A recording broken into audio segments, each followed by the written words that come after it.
Hello everyone and welcome to Online Help Guide. Today in this video, I'm going to show you how to download Moose application on Android mobile. So without any further ado, let's dive right into it. Open up your Play Store. In the search box, type in Moose app and perform your search.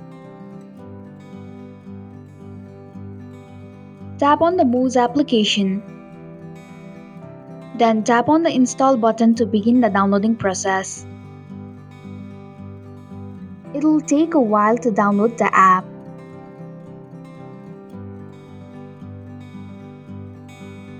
Once the application is installed, tap Open to launch the app.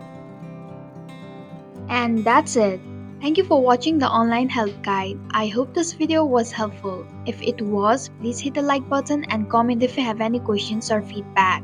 Also, if you are new to our channel, please subscribe and hit the bell icon so that you don't miss our upcoming videos.